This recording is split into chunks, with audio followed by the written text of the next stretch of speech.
नमस्कार, आवाज समाचार देख रहे हैं आप और आपके साथ मैं हूं स्मिता रशाल। वक्त हो गया 4 बजे की तमाम अहम और बड़ी खबरों का, जिस पर करेंगे नजर, लेकिन उससे पहले नजर इस वक्त की हेडलाइंस पर।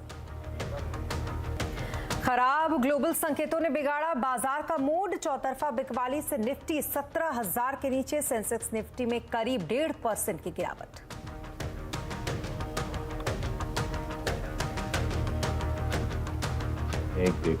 आने वाला टाइम भारत का। दिग्गज निवेशक शंकर शर्मा सीएनबीसी आवाज के मैनेजिंग एडिटर अनुज सिंघल से बोले, देश की ग्रोथ स्टोरी अभी शुरू हुई है, स्मॉल कैप में काफी मौके। सिम कार्ड और बैंक खातों के लिए फिजिकल वेरिफिकेशन की हो सकती है वापसी। फ्रॉड पर नकेल कसने के लिए नियमों में बदलाव की तैयारी, सीएनबीसी आवाज एक्सक्लूसिव। 3 से 9% तक बढ़ सकती है राबी की एमएसपी। सीएसीपी की सिफारिशों पर फैसला जल्द। दाल, गेहूं, बार्ले, सरसों की बढ़ेगी एमएसपी। आज से उज्जैन में श्री महाकाल लोक प्रधानमंत्री मोदी करेंगे महाकाल कॉरिडोर का लोकार्पण। 4 साल में 800 करोड़ की लागत से हुआ है तैयार। और 80 साल के हुए सदी के महानायक अमिताभ बच्चन जलसा में देर रात केक काटकर फैंस के साथ किया सेलिब्रेट। प्रधानमंत्री मोदी ने भी दी बधाई।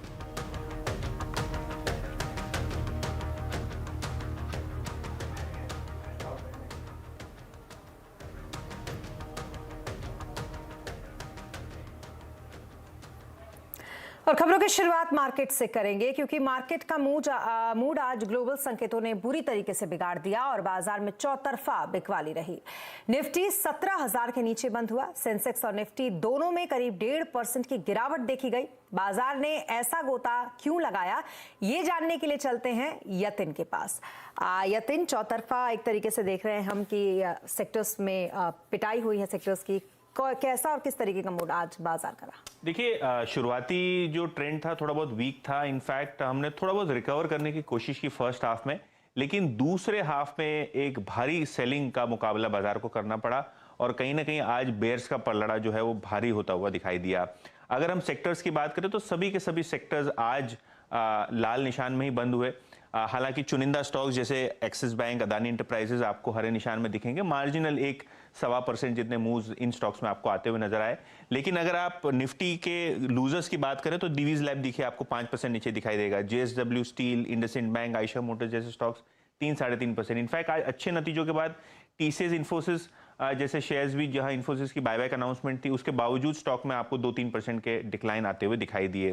मिड कैप्स की बात करें तो थोड़ा बहुत मूव आपको बाटा, फेडरल बैंक, सिंजीन जैसे स्टॉक्स में आता हुआ दिखाई दिया। लेकिन फिर से अगर आप लूजिंग एंड पे देखेंगे तो काफी सारे स्टॉक्स आपको दिखेंगे मंदी की चपेट में, खास करके जेएसडब्ल्यू एनर्जी लगभग 5% नीचे। इसके अलावा doctor Lal pathlab, Aurobindo pharma, opera realty जैसे स्टॉक्स में आपको 4-5% का डिक्लाइन आता हुआ नजर आएगा।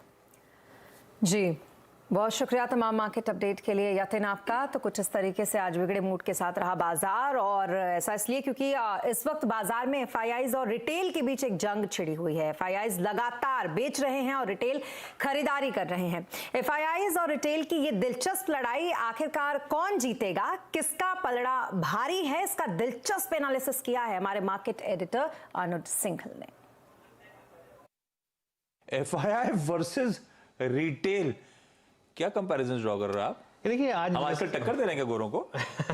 टक्कर दे रहे हैं, जीत रहे हैं। हाँ। मतलब और अच्छी तरीके से जीत रहे हैं। आशीष, कल रामदेव जी ने बोला था कि इनको वापस लेना पड़ेगा, और कितना माल उन्होंने बेचा, उससे मार्केट नहीं गिरा, लेकिन थोड़ा सा लिया और मार्केट इतना ऊपर आ गया। वापस लीजिए 17,500 पर। देखिए, एक ट्वीट किया था सुबह राहुल शर्मा जी ने, तो मैंने वो उसके बाद उसको थोड़ा अच्छे से आकलन किया। तो जो एफआईआईज के शॉर्ट्स हैं वो है रिकॉर्ड हाई पे। सुबह मैंने डिस्कस किया कि रिकॉर्ड हाई पे एफआईआई के शॉर्ट हैं, लेकिन हर शॉर्ट के सामने एक लॉन्ग होता है। ये तो एक मार्केट का नियम है। ओपन इंटरेस्ट तो ओवरऑल 0 है, नेट ओपन इंटरेस्ट। कोई अगर शॉर्ट कर रहा है तो कोई तो लॉन्ग कर रहा है। वो लॉन्ग कौन कर रहा है?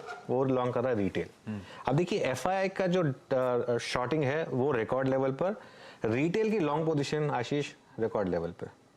इस समय एफआईआई की हमने शॉर्ट की बात की 1.1 लाख कॉन्ट्रैक्ट की, रिटेल का लॉन्ग देखिए आप 1.56 लाख, हाईएस्ट एवर। रिटेल जो है इस समय मार्केट में हाईएस्ट एवर लॉन्ग पोजीशन पे है।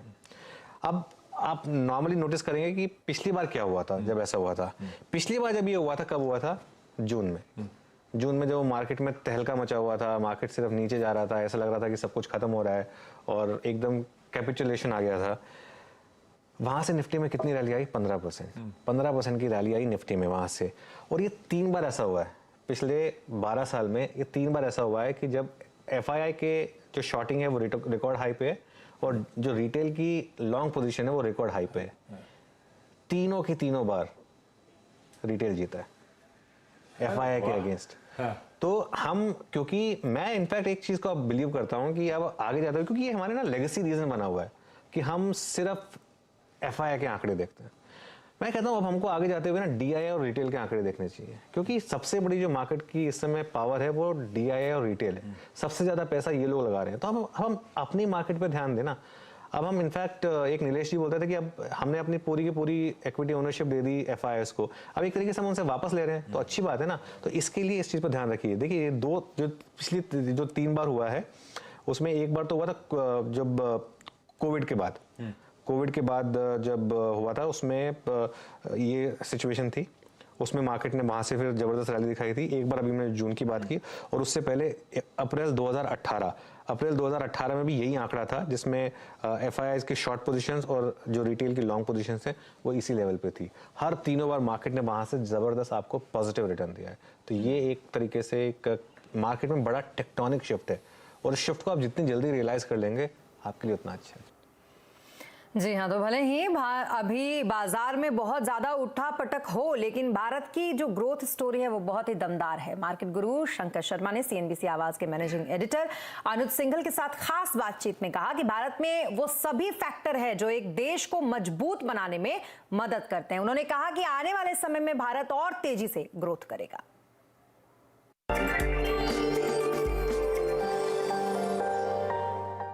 एक आपने बात बोली थी शंकर कि there is only one breakout nation and that's India. पाइलिन, ये आप सरकास्टिकली बोल रहे थे या वाकई में आप बिलीव करते हैं?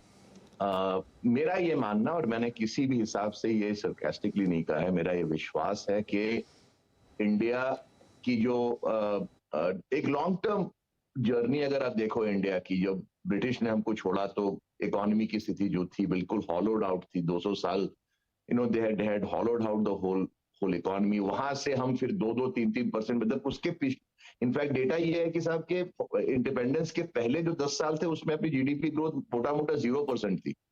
तो उसके बाद फिर हम 2% 3% पे आ गए, जो कि एक बिग चेंज था फ्रॉम द 0%। देन उसके बाद वो प्लेन चलता रहा। 80s में वो प्लेन चल के 5-6% पे जाके पहुंच गया।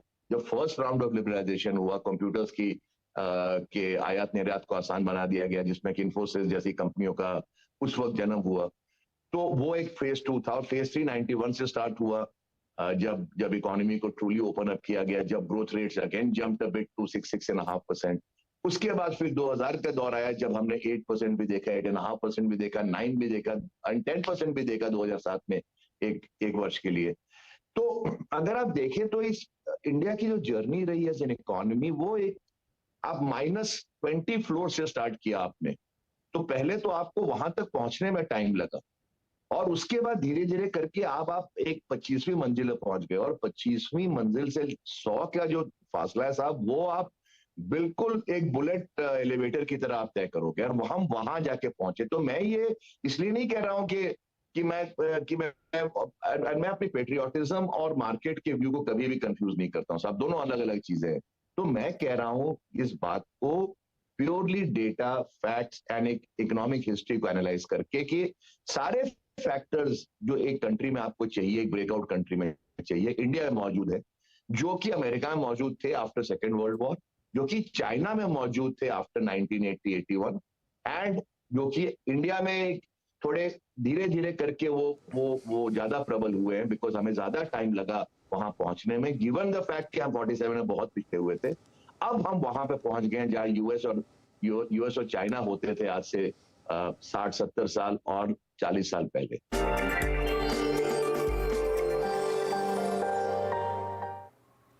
और मार्केट गुरु शंकर शर्मा से ये पूरी बातचीत आप देख सकते हैं शाम 7:27 पर। कोरोना वायरस महामारी की वजह से 2 साल से फेस्टिवल्स में बाजार से लेकर रेस्टोरेंट तक सूने पड़े थे। अब धीरे धीरे बाजार की रौनक लौट आई है। 2 साल के बाद लोगों में पहले से जैसा उत्साह देखने को मिल रहा है। सीएनबीसी आवाज ने वेस्ट लाइफ डेवलपमेंट के सीओओ सौरभ कालरा से खास बातचीत की। इस दौरान सौरभ ने बताया कि फेस्टिवल में अब मॉल में पहले जैसी भीड़ हो रही है। मुझे बताइए, ये फेस्टिव सीजन में बाहर जब आप जाते हैं मॉल्स में चमक धमक है, आप जैसे ब्रांड्स के लिए कितना उत्साह है? फुटफॉल की सिचुएशन क्या है? वो काफ़ी उत्साहवर्धक है। बाहर का एनवायरनमेंट अगर हम देखेंगे मॉल्स में स्पेशली आपने जैसे बोला 2 साल के बाद करीबन मॉल्स आज उतने ही वाइब्रेंट हैं। वो पहले वाली फेस्टिविटीज़ की फील आती है वहाँ पे, और हम देख रहे हैं ये इसका मैकडॉनल्ड्स पे भी काफ़ी अच्छा असर पड़ रहा है। स्पेशली शॉपिंग रिलेटेड टाइम में हमने देखा जो अप्रैल में जून में भी जो फेस्टिवल्स थे उनका बहुत ही अच्छा रिस्पॉन्स था। इनफैक्ट थिएटर जो पीछे पहले इतना अच्छी रिकवरी नहीं करी थी उसने भी अप्रैल में जून में वापस रिकवरी करी। तो काफ़ी अच्छे साइंस हैं, हमें अच्छा लग रहा है, काफ़ी उत्साह है मार्केट में, और हमें लगता है कि ये ट्रांसलेट होगा हमारे लिए भी सेल्स में। और अब बात करेंगे ऑनलाइन फ्रॉड की, जिसको रोकने के लिए सरकार अब फिजिकल वेरिफिकेशन को अनिवार्य कर सकती है। हमें सूत्रों से जानकारी मिल रही है कि नया सिम कार्ड लेने, बैंक में खाता खुलवाने के लिए अब फिजिकल वेरिफिकेशन जरूरी करने पर सरकार विचार कर रही है। ज्यादा डिटेल लेते हैं इस खबर पर आलोक प्रियदर्शी से।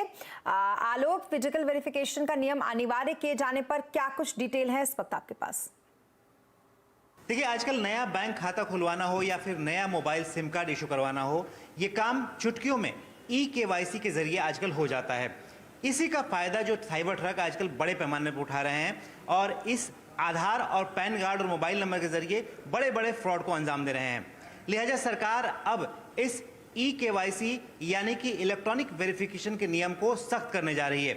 सीएनबीसी आवाज को सूत्रों से जानकारी मिल रही है कि इस पूरे ई-केवाईसी को प्रोसेस में अब फिजिकल वेरिफिकेशन को भी शामिल किया जा सकता है। यानी कि जिस लिहाज से पहले समय में बिना फिजिकल वेरिफिकेशन के बैंक खाता नहीं खुलता था या फिर नया सिम कार्ड जारी नहीं होता था, अब एक बार फिर से फिजिकल वेरिफिकेशन को मैंडेटरी किया जा सकता है। इस मामले को लेकर गृह मंत्रालय ने हाल ही में कॉमर्स कॉर्पोरेट अफेयर्स मिनिस्ट्री, वित्त मंत्रालय और साथ ही साथ टेलीकॉम मंत्रालय से बैठक की थी और इस मामले पर चर्चा की थी। और इस मामले में गृह मंत्रालय की तरफ से कहा गया था कि फिजिकल वेरिफिकेशन को मैंडेटरी किया जाए।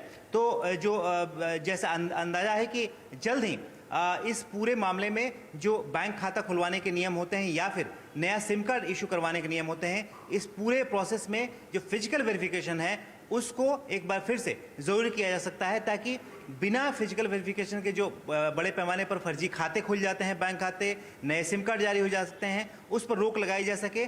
और जब तक व्यक्ति की पहचान ना हो, उसका वेरिफिकेशन ना हो, उसका ना नया खाता खुले और ना ही नया सिम को, क्योंकि इन्हीं के जरिए जो साइबर फ्रॉड हैं, जो स्कैमस्टर हैं, वो बड़े पैमाने पर देश भर में जो ऑनलाइन साइबर ठगी को अंजाम दे रहे हैं। और पिछले साल का अगर आंकड़ा देखें तो 41,000 से ज़्यादा इस तरह के फ्रॉड, साइबर फ्रॉड देश में अंजाम दिए गए थे। तो सरकार अब इस चीज़ को लेकर ये जो नया नियम है फिजिकल वेरिफिकेशन को, उसको फिर से इम्प्लीमेंट कर सकती है।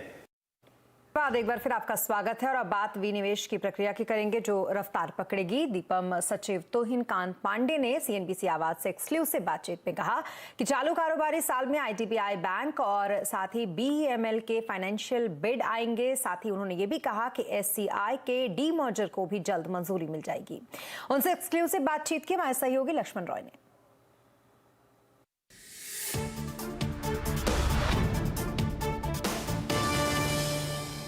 तो बीएमएल में चूंकि डिमर्जर हो चुका है, इसके बोर्ड मीटिंग में भी मंजूरी मिल चुकी है, तो इसका ईओआई कब तक एक्सपेक्ट करें? नहीं, ये इसका तो ईओआई कब से आ चुका है, इसको हम लोग और इसमें बहुत से जो बिडर्स भी हैं वो बिडर्स ड्यू डिलिजेंस कर रहे हैं और उनमें से एक ये रिक्वायरमेंट भी थी कि डिमर्जर करना है, इसके जो एसेट्स को उसको सेपरेट किया जाए। और चूंकि इसमें लैंड है, बेंगलोर में लैंड थी, मैसूर की जमीन थी, उन जमीन में जो कि एक काफ़ी महत्वपूर्ण और महंगी ज़मीन है, उस ज़मीन को अलग से करके ताकि उसमें सभी शेयर होल्डर्स का रहे और वो सरकारी कंपनी रहे, जैसे सरकार की उसमें ज़्यादा हिस्सेदारी है और वो इसकी स्ट्रेटेजिक डिसइन्वेस्टमेंट की प्रक्रिया में शामिल ना हो।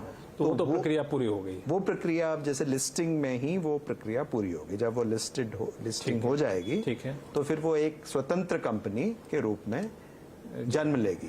उसका फाइनेंशियल बिड मंगाएंगे हम लोग। Financial bid current financial year में पॉसिबल है? पूरी को हमारा प्रयत्न यही रहेगा। तो एससीआई का भी हम लोग फाइनेंशियल बिड मान के चले करंट फाइनेंशियल ईयर में कि नहीं, उसमें मुश्किल लग रहा है? नहीं, बिल्कुल होगा। पिछले दिनों यूएई में जहां तक कि मुझे याद है कई सारे डिफेंस पीएसयूज ने रोड शो किया था, तो क्या माना जाए इस रोड शो के रिस्पांस के आधार पर ओएफएस आने वाले दिनों में देख सकते हैं? नहीं, आपको रोड शोज को हमेशा ओएफएस से लिंक नहीं करना चाहिए। डाइवेस्टमेंट से भी लिंक इन्वेस्टर्स जो है ये कोई भी लिस्टेड कंपनी का इन्वेस्टर से लगातार अपना संपर्क रखना एक इम्पॉर्टेंट जिम्मेवारी है उनकी। इनफैक्ट हमारी कॉर्पोरेट गवर्नेंस का ये नियम है कि जब भी वो अपना रिजल्ट्स निकालते हैं, क्वार्टरली रिजल्ट्स, तो उसके बाद जो भी अलाउएबल पीरियड है सेबी के द्वारा, उस अलाउएबल पीरियड में वो निश्चय संपर्क करें। उसी का हिस्सा था उनको, उनको हिस्सा है, तो उनको विभिन्न जो जगह से, क्योंकि FIIs हैं, FPIs हैं, डोमेस्टिक इन्वेस्टर्स हैं, रिटेल इन्वेस्टर्स हैं, तो विभिन्न माध्यम से ये संपर्क करना आवश्यक है।